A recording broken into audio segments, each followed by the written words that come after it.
आदाब, नमस्कार। The red mic में आपका स्वागत है। मैं हूं सौरभ शुक्ला।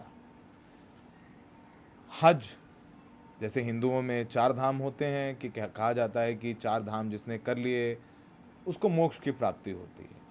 अगर इस्लाम में बात करें, मैं ऊपरी ऊपरी बात कर रहा हूँ, बाकी तो डीपर मीनिंग हम अभी बात करेंगे। लेकिन हज एक नियम माना जाता है कि अगर आपके पास पैसे हैं, आप कर सकते हैं, तो आप खुद हज के लिए जाएं। सऊदी अरब जाना पड़ता है, मक्का जाना पड़ता है। अब इस साल क्या हुआ है कि लगभग 42,000 तीर्थयात्री जो हज जाना चाहते थे हिंदुस्तान के, वो नहीं जा पाएंगे, क्योंकि सऊदी अरब सरकार क्या करती है, हर देश को वहाँ की मुस्लिम पॉपुलेशन के हिसाब से कोटा देती है।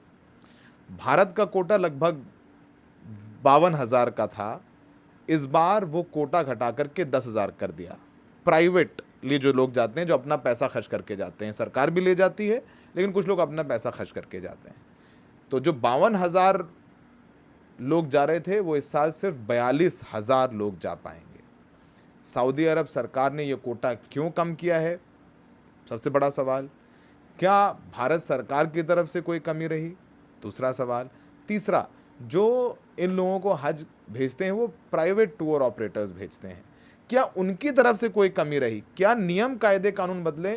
कुछ तो हुआ है गलत, जिस वजह से 42,000 लोग वो पुण्य नहीं प्राप्त कर पाएंगे जो वो करना चाहते हैं। उनके पास पैसे भी हैं, उनके पास इच्छा भी है और आस्था भी है, लेकिन सरकारी कारणों की वजह से वो ऐसा नहीं कर पा रहे। हमारे साथ मौलाना साजिद रशीदी साहब हैं, जो ऑल इंडिया इमाम एसोसिएशन के सदर भी हैं और ख़ुद भी लोगों को हज के लिए भेजते हैं। इनकी कंपनी हुज़ैफा हज व ज़ियारत टूर एंड ट्रैवल्स। तो दोनों एस्पेक्ट, रिलीजियस एस्पेक्ट भी और टूर ऑपरेटर्स के हिसाब से भी, दोनों सवाल हम इनसे करेंगे। सर, हमने कोशिश की शुरुआत में आम लोगों को थोड़ा आम भाषा में समझाएं कि भाई मसला क्या है। हर साल 52,000 लोग जा रहे थे बिना किसी समस्या के, अपना पैसा लगा करके आप लोग उनको अकोमोडेट करते थे, वो जाते थे, हज करके आते थे। इस बार क्या हो गया? देखिए, पहले तो मैं आपके व्यूवर्स को ये बता दूं कि किसी भी मुल्क की जो टोटल पॉपुलेशन होती है उसका 1% कोटा होता है। ठीक है। जैसे हमारे यहाँ 140 करोड़ हैं, तो उसका जो 1% होगा 140 होगा, तो 1,40,000 तो ये कोटा है हज कमेटी का। उसके अलावा 52,000 कोटा प्राइवेट टूर ऑपरेटर्स को अलग से सऊदी गवर्नमेंट ने इस साल आवंटन किया था। पिछले साल ये थोड़ा कम था, 40-42 के आसपास था। इस बार थोड़ा बढ़ाया है, लेकिन बढ़ाने के बाद में हर साल होता क्या था कि जैसे हमने फ़ाइल मंजूर कराई अपनी गवर्नमेंट से, किसी को 50 की फ़ाइल मिलती है, किसी को 100 की फ़ाइल मिलती है। एक तो उसमें बड़ी धांधलेबाजी रही इस बार हमारी सरकार की तरफ से। मैं बहुत बड़ी बात बोल रहा हूँ चैनल पे आपके, बड़ी मोटी रिश्वत लेकर ये काम हुआ। आप कह रहे हैं कि सरकार की तरफ से रिश्वत ली गई? यस। अल्पसंख्यक मंत्रालय, जिसके मंत्री किरण रिजिजू जी हैं। अब मैं नहीं जानता ये किसने किया है, लेकिन बड़ी मोटी रिश्वत गई है। और रिश्वत के बाद में जब वो फाइल मंजूर हो गई, उसके बाद होता क्या था कि फ़ाइल मंजूर होने के बाद हम एक ऐड करते थे। ऐड के ज़रिए से जैसे लोग हाजी आते थे, वैसे वैसे वो पेमेंट हम सऊदी को ट्रांसफ़र करते थे। इस बार सऊदी गवर्नमेंट ने मिस कम्युनिकेशन की वजह से, चूँकि जो अल्पसंख्यक मंत्रालय के मिनिस्टर हैं किरण रिजिजू, वो मुस्लिम मामलात को जानते नहीं। हज क्या है, कैसे होता है, आगे बातचीत कैसे करनी है, किन से मिलना है, क्या कुछ करना है, ये सारी चीज़ें मैं जहाँ तक समझता हूँ कि उनकी पहुँच से बाहर थी। वो कम्युनिकेशन अच्छा नहीं कर पाए, इसलिए सऊदी गवर्नमेंट ने अपने मनमाने तरीके से एक डेडलाइन थोप दी हमें कि 14 फरवरी तक आपको जितने भी हाजी मिल चुके हैं, जो फ़ाइल आपकी मंजूर हो गई है, उनका फुल पेमेंट 3,25,000 के हिसाब से आपको जमा कराना है। आप मानिए, मैं एक अंदाज़ा बता रहा हूँ आपको। सपोज़ कीजिए 25 से 30 लाख रुपए जीएसटी और टीसीएस होता है, वो पूरे साल का हमें जमा कराना पड़ता है, 25 से 30 लाख। उसके साथ साथ जो हमने फ़ाइल के नाम पे पैसा दिया, उसको रिश्वत कहें या नजराना कहें या हदिया कहें, जो भी आप कहिए उसको, ये करना पड़ता है आप लोगों को? ये इस साल हुआ, अच्छा। इस साल हुआ। और ये आपको देना पड़ा अल्पसंख्यक पहले मंत्रालय में? सालों के मुकाबले में इस साल ज़्यादा हुआ, बहुत ज़्यादा हुआ।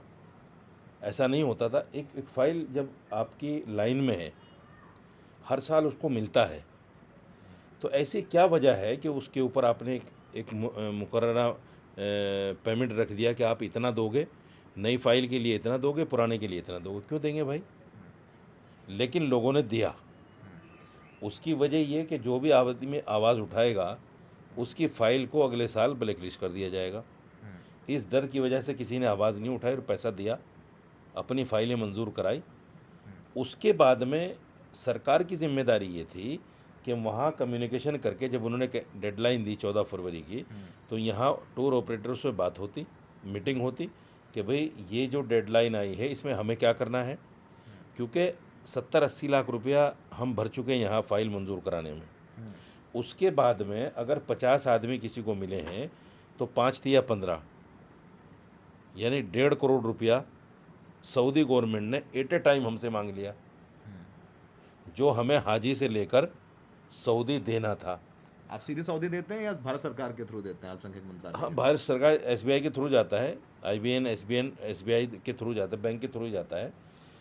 हमने 80 लाख वो दिया, प्लस जो हाजी हमें देता हम फिर उसको आगे देते। हाजी ने अभी तक दिया नहीं और 1.5 करोड़ का हमसे मुतालबा हो गया और एक डेडलाइन दे दी उसकी 14 फरवरी।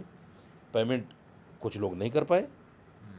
कुछ लोग जिन्होंने पहले पैसा कमाया हुआ है अच्छा खासा, या जिनके पास सोर्सेज थे, दुकान बेच के, मकान बेच के, या जो भी करके उन्होंने पैसा जमा कराया, तो एसबीआई ने पैसा आगे ट्रांसफ़र नहीं किया डेडलाइन तक। एसबीआई ने ट्रांसफ़र क्यों नहीं किया पैसा?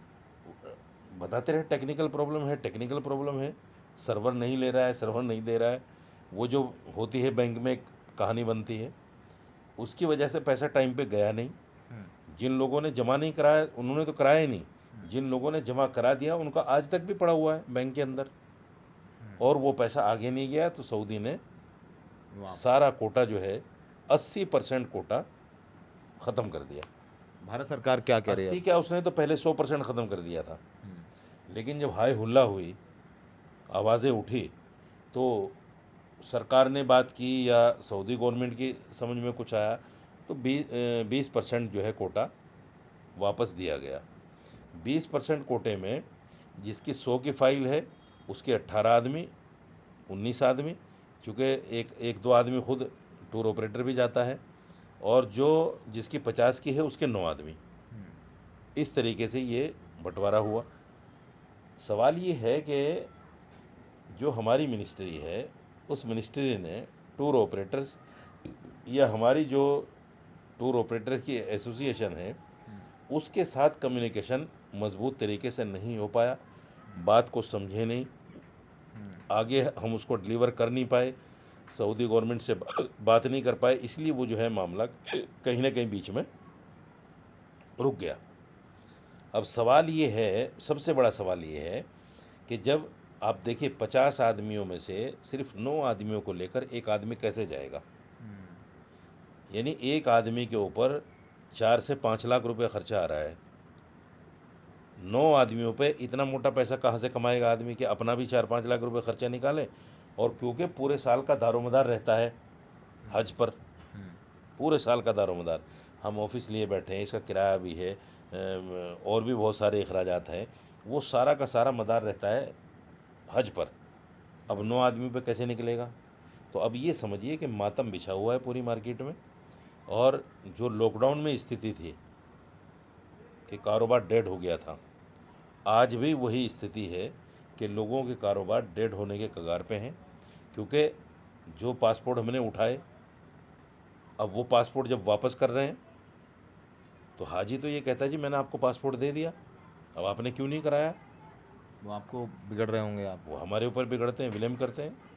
हालांकि अक्सर लोगों ने पैसा नहीं उठाया था, सिर्फ पासपोर्ट उठाए थे, लेकिन फिर भी उनकी एक आस्था होती है कि साहब हमने पासपोर्ट दे दिया तो इसका मतलब हमारा काम हो गया, और अचानक उनको बोला जाए कि आप नहीं जा पाओगे। दूसरा एक ज़रिया था नुसुक से।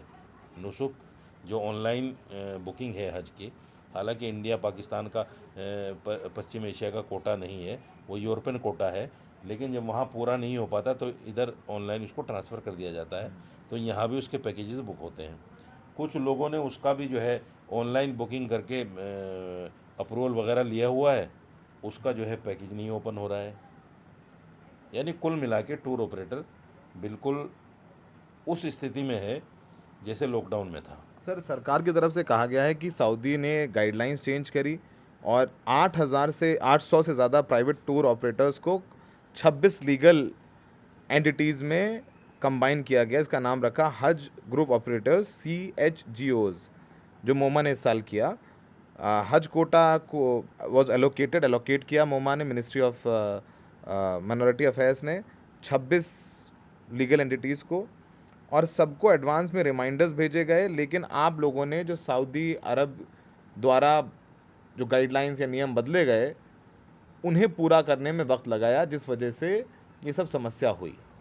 देखिए, टूर ऑपरेटर और सऊदी गवर्नमेंट, उसके बीच में मैंडेटर है हमारी गवर्नमेंट के, जो माइनॉरिटी अफेयर मिनिस्ट्री है, उसका जो मिनिस्टर है वो हमारे बीच में मीडिएटर है। अगर हमें कोई प्रॉब्लम है तो हमारी प्रॉब्लम को सऊदी गवर्नमेंट से बात करेगा, अगर उधर से कुछ आया है तो वो हमें इन्फॉर्म करेगा। टाइम पर ये सारी चीज़ें नहीं हो पाई। अच्छा, ठीक है। टाइम पर ये सारी चीज़ें नहीं हो पाई। अब मैं आपसे एक प्रॉब्लम बता रहा हूँ कि जैसे हमने जब फाइल मंजूर कराई तो करीब 60 से 70 लाख रुपया, 80 लाख रुपया हमारा उसमें लग गया।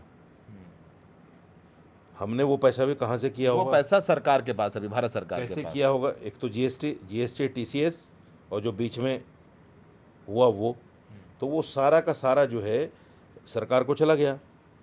हमने कहाँ से किया, कैसे किया, किससे लिया, किससे दिया, वो हम जानते हैं। जैसे कहते हैं ना, कब्र के अजाब का मुर्दे को पता है। वो करके बैठे थे कि तुरंत सऊदी गवर्नमेंट ने 50 आदमियों का पैसा डिमांड कर लिया हमसे।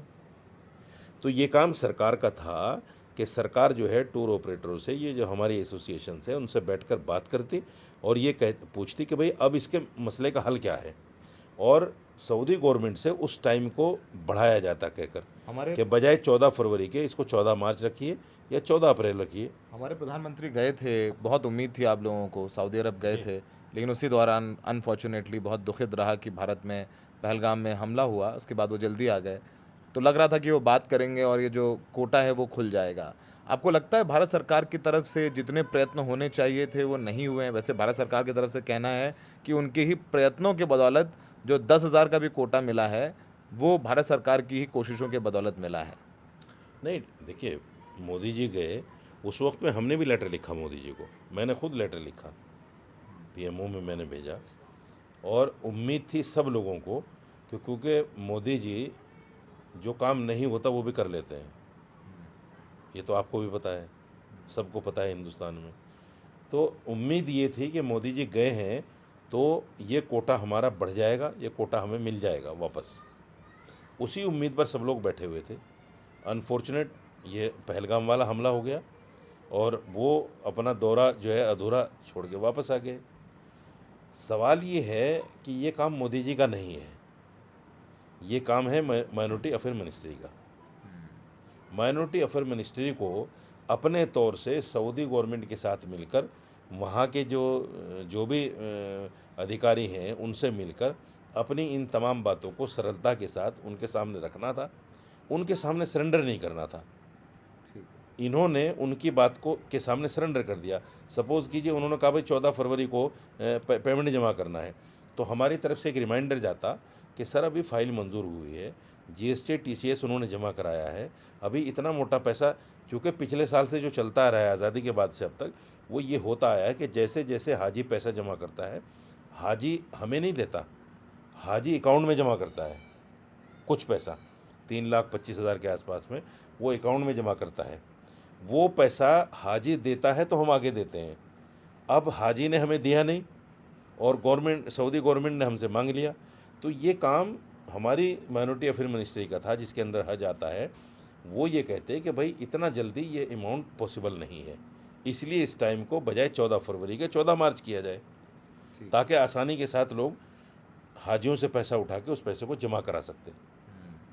वो हुआ नहीं। उसके बाद में जो एसबीआई ने जो कुछ किया है, जो आईबीएन में जो पैसा पड़ा हुआ है, वो सारा का पैसा आज भी पड़ा हुआ है, आज भी पड़ा हुआ है। यानी ये समझिए कि 9 आदमी जो हम लेकर जा रहे हैं, वो 9 आदमी भी अपने खर्चे पर लेके जा रहे हैं।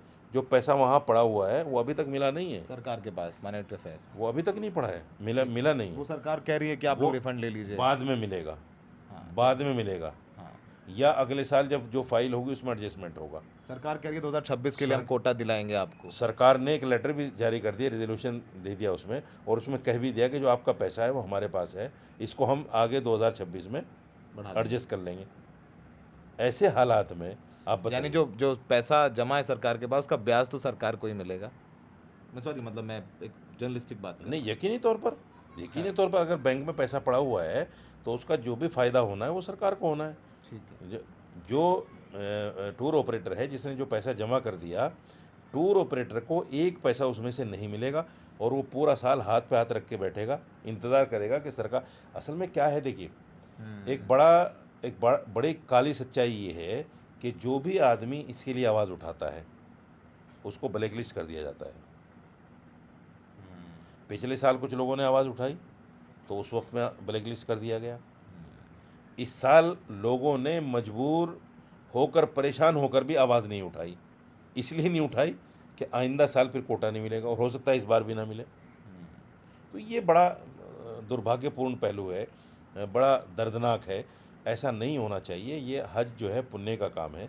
जब सरकार पहले ढंढोरा पीटती थी कि भाई हम सब्सिडी दे रहे हैं, 10,000 रुपये सब्सिडी मिलता था हाजी को, सब्सिडी देती थी सरकार 10,000 रुपये। टिकट जो नॉर्मल, अगर हम नॉर्मल टिकट लें तो वो 24 से 25,000 रुपये का आता है। यही टिकट उम्रे के नाम पे 40 से 45,000 का मिलता है। यही टिकट हज के नाम पे 75,000 का मिलता है। क्यों भाई? हज के नाम से इतना पैसा क्यों बढ़ जाता है? और उसमें भी क्या है कि सऊदी 60% टिकट जो है हाजी सऊदी गवर्नमेंट से जाएंगे, सऊदी फ़्लाइट से जाएंगे, और 40% एयर इंडिया से जाएंगे। आप इस टेंडर को ओपन क्यों नहीं करते?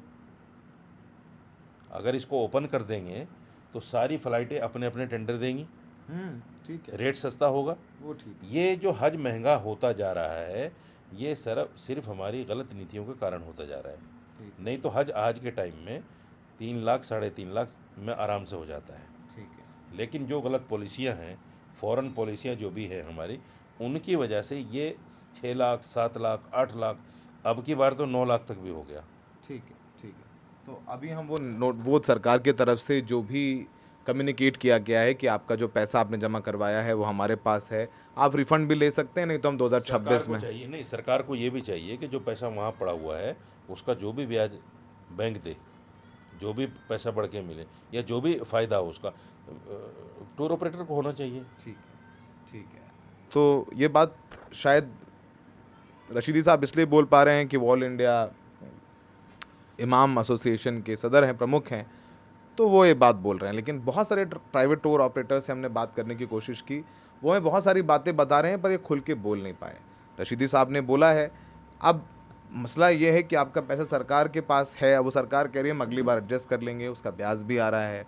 दूसरी बात है कि एक जो आम आदमी, आम हाजी जो पैसा देने को तैयार है, वो उम्मीद में है कि मैं हज करने जाऊंगा या जाऊंगी, बुज़ुर्ग हैं, उनकी आखिरी इच्छा है कि मैं हज कराऊं, अब वो नहीं जा पाएंगे 42,000 लोग। सच्चाई तो ये है अंत में, अब गलती सरकार की है, प्राइवेट टूर ऑपरेटर्स की है, सऊदी सरकार की है, किसी की भी हो, लेकिन 42,000 लोगों को वो पुण्य नहीं मिलेगा। अब शायद उनमें से बहुत लोग हैं कि वो अगला साल ना पहुंच पाएँ, ना देख पाएँ, बुज़ुर्ग हैं। ये सब सारी चीज़ें हमने तथ्य आपके सामने रखे, सरकार ने सारे नोटिसेज, उनके प्रेस रिलीज़ भी हम आपके सामने रख रहे हैं।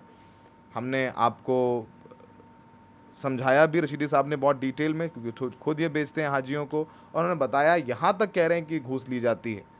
तो अगर धर्म कर्म के काम पर घूस ली जाए तो ये बहुत गंभीर आरोप है और इनकी जांच होनी चाहिए। सहयोगी शायन के साथ Saurabh Shukla, the red mic.